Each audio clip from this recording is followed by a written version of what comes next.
at winning his lane, regardless. And he is on 28 CS. The slow goes down on stun, goes down onto Antigen, catches that E because of it. He's going to start taking some acid hunters to the face. There's the heal from Soraka, will give him enough armor to survive it. That's 30 CS Urgot, 39 on Graves, but Graves has spent a lot less time in lane and had to buy a very early Vamp Scepter, which when you're with a Soraka, you do not normally expect to need. Queen of Sustain, and yet he wants that lifesteal. Creepo leading the charge again, gets another stun out. There's that ult. Acid Hunter flying down onto your face. And we do have Frogger, in fact, counter jungling as well. He's just taken the raid. Really shown he has just revealed himself. Walked past those golems as the minions were there, and now they can see him coming. Headbutt goes in onto Nif. Knockup goes up. Can't get the heal off. The summon heal will go down. The ult comes out from Karthus onto CLG. LFP tanking that tower, meaning Creeper can get out. But a really well executed gank, especially considering that they saw him coming. Yeah. Frogger is all over the map, right around the backside. Took the most long-winded route to get to that. And Frogger, in fact, by the looks of it, winning mid lane as well. 62 CX to 66, but Citizen Wayne has not left his lane yet. He grabs that blue buff, and now he's going to go back to base. He is carrying 1,800 gold. So when he comes back into lane, Catalyst and a fair few extra items. Respect. There's the Catalyst as Wicked goes in onto Nezrelas. One more auto attack. The Ignite is ticking, but the shield is up. Wicked, oh wow, my God. Completely outplayed Nezrelas. Really well done. He knew Wicked would predict him to run away, so he dodged the shuriken by going towards Wicked, and he just got a little bit too close to the bush. So that one Tiger Stance tick was the damage he needed. And to be honest, that's going to get Nezrelas back into this lane. It's on push. He's going to get plenty of CS from this. He can sustain up with Tiger Stance, and that bonus 300 gold from the kill is going to help him out a lot. That's definitely exactly what Udyr needed. He's getting pushed around. You know, it's a little bit of luck and a little bit of skill in that mix. Because Kennen had gotten that stun off on Udyr, and he didn't follow up with a shuriken until Udyr can already move. So he missed the original shuriken, and then allowed Udyr to walk into the brush again, and then threw another shuriken and missed it, and actually tread too close to that brush. You know, the expectation is if someone is in the brush, they're gonna either head on the other end of the brush, or they're gonna head right where you're gonna enter, so they can either nuke you instantly, or they're gonna run the moment you walk in. And there's look at the health he's got left.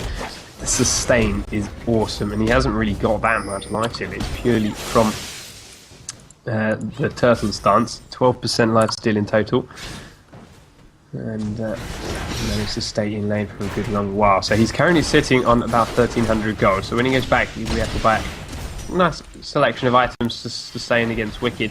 Wouldn't be surprised maybe either a Hex Drinker or a Spirit Visage would have been something in his first rotation. In this game, Udyr is going to need to get a lot of magic resist. I guess AP Kog'Maw and Kennen is essentially a double AP comp.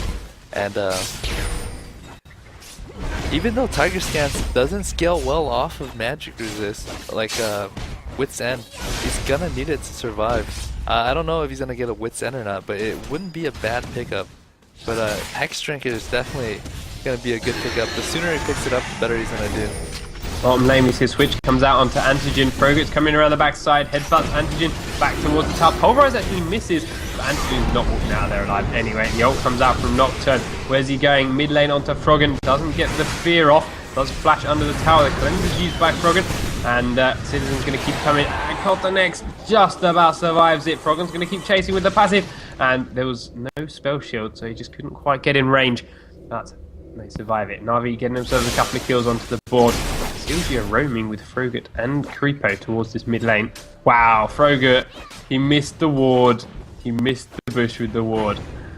And goes to steal the wraiths. In actual fact, Citizen Wayne stole the big wraith from him as well.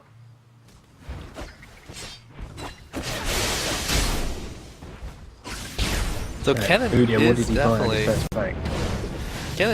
definitely ahead of Udyr still. Even with that one kill that he got back, he's still going to be bullied around for the next 10 minutes. What Udyr needs to have is he needs to have enough MR and enough life steal so he can sustain through the harass, you know, and have high enough level where he can just get a good amount of turtle stance level so he can block enough damage and get more lifesteal from it. Not until he's about like level 11 or 12 can he start sustaining against Kennen, because that's when his turtle stance starts getting to about like level 4 or 5. And as long as he's managing his health well right now, he's going to be able to pull it there and start making a comeback up top lane. Na'Vi rotating straight around to the dragon. CLG have no idea. Well, they have an idea. They're standing on a ward, but they just don't want to try and stop this. Giving it away free, more or less. And there's Oracles up on Frogger. Those early ganks he's been doing so well. Here, 4 assists, and there's only 5 kills for CLG. That's how much of input this Alistair has been making. CLG, while their lead doesn't sound like much, it is only 1600 gold, 1700 gold, thereabouts. The dragon has made it bigger. I said Na'Vi were doing dragon, didn't I? CLG did dragon, and Na'Vi had a ward and had no play to make towards it. So let's wait and watch it. We do have Citizen Wayne back into his mid lane. Carthers with 113 CS. That's a really big number, but Froggen is doing his best to keep up with it. As we do see another swap goes out to Antigen. The headbutt goes on to Nif, keeps him away. Pulverize goes down again. The heal does come out, but Antigen with his summon heal is not enough. Codnex is there, but there's just too much damage in this bottom lane. And another great gank from Froggen.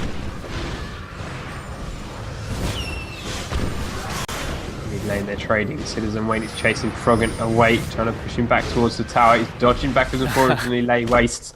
He's dodged just about every single one of them. You know, if he landed about half of them, Karthus could have just backed out and hit Requiem and just finish off Cog, but unfortunately, he missed about 5 lay wastes in a row, and Cogmore was able to just back out and survive that.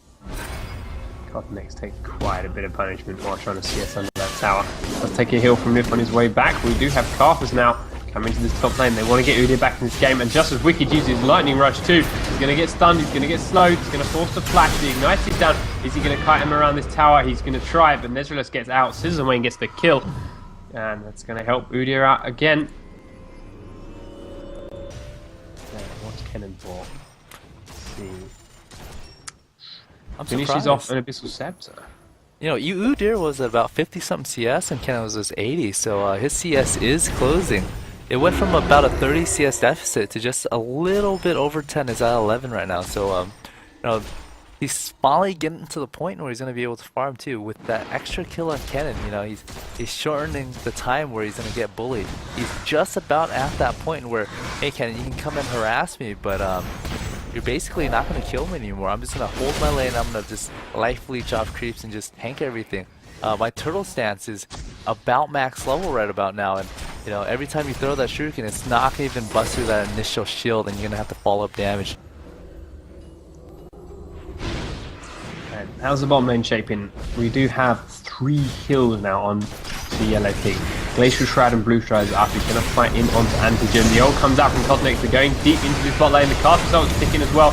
He's going low. Cast Assault does a whole lot. The switch will go out for a suppress. Cosnex gets out. The Ignite is ticking anyway. And Creepo's safe. But that is now another kill on the board for Na'Vi. And it went to, I think it went to Carthus that one, because he is now 2-0. So, nothing wrong with feeding your He completely whiffed his ult. I think he got 1 or 2 thunder marks from his ultimate on Udyr right there. Oh, sorry, Kennen in the top lane. So basically, at this point, Udyr can just basically just tank whatever Kennen can throw at him. If he can get a Tiger stance on, he's gonna just pull ahead from Kennen. However, he doesn't really need to. He can just you know, tank and farm, tank and farm.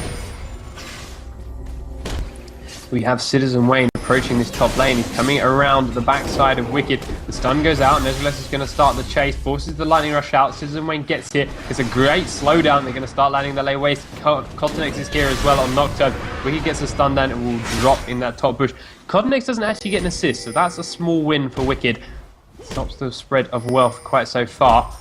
But with his lane on push, Nezrelis is going to CS nicely, and Wicked's going to lose out on a lot of these creeps. Yeah, so basically you went from a 30 CS deficit to basically almost breaking even right now. And Udyr, Karthus, and Nocturne is going to go do Baron buff. The thing with Udyr is he's got that shield that comes up really, really frequently, so... Oh, they do get spotted. Yeah. They got pings onto it from CLG. They spotted them coming down to it through this ward. And Froggen came to make a nuisance of himself. He's actually looping around the top side of Cottonex now. Does land one ult, needs to land one more. Cottonex, nice flash away to survive it. Doesn't quite want to walk into the next one. Takes one auto attack. There comes the ult. Dodges it again. No spell shield yet. The auto attacks are not quite strong enough. And Froggen does pick the kill up, but he has to use a flash of his own. Gets a double buff because of it. Really nicely played by Cottonex to stay alive quite that long though. That was a little weird. I don't know what Nocturne flashed towards Cog. You know, Karthus was really close. If he flashed towards Cog, his expectation must have been, I'm gonna go next to this Cog and dodge his R and just try and get that fear off as soon as possible. If Karthus can kill him really quick, you know, I can actually come back out with this counter gank. Unfortunately, Karthus was splitting away from him at the same time, so he was unable to just really do anything. So he just flashed towards Kog'Maw for nothing. Yeah. But we have a dragon coming up again soon. Froggen kind of base. We see the bot lane get pushed right up. Pete going to go and farm that up best he can. CLG, of course, grabbed down that first dragon pretty sneakily before Na'Vi really knew what was happening. Let's see if they're going to do it again. Although Nif making his way across with plenty of wards in his inventory. I think he's going to drop one in the backside. Yeah, drops one in the backside of Dragon. There's the ping on it for CLG. So they're all making their way across. They've all just based and shot. And there's already a Crystal Scepter now up onto Froggen. So strong. Basically everybody on Na'Vi has all their spells up except for Flash and Nocturne, but Nocturne doesn't really need that Flash. As long as Kog'Maw doesn't have that Flash either, he's going to be able to just use his ultimate and chase down Kog'Maw and get that fear off. Of course, Kog'Maw does have a cleanse, so it wouldn't be that bad. No, CLG are doing the dragon. It's just the three of them, Froggen, Pete and Creepo. And there's nothing Na'Vi are going to do about it. That dragon goes down with an easy kill. Yellow Pete actually getting the last hit. Froggen not using his smite on something he doesn't need. Will walk on Ash there. He's had the oracles up for a good long while now, and he's still been involved in 5 of the 7 CLG kills. Creepo in another 4. That's how many times he's ganked that bottom lane. Citizen Wayne tries to land slow onto Froggen. Froggen does land a good lay waste through the wall. All it's going to be though. Cottonex trying to hold against Wicked is not going to happen. Right.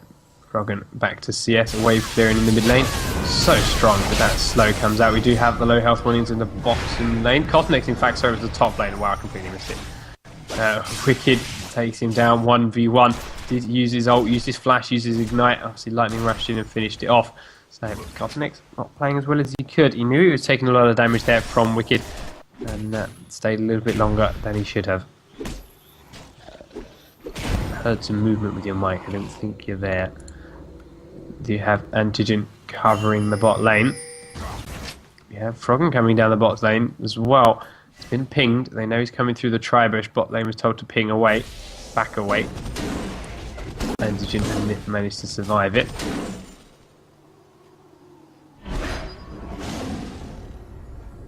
Froggen then hiding in the top lane. He wants to come back in and gank onto Nezrelas.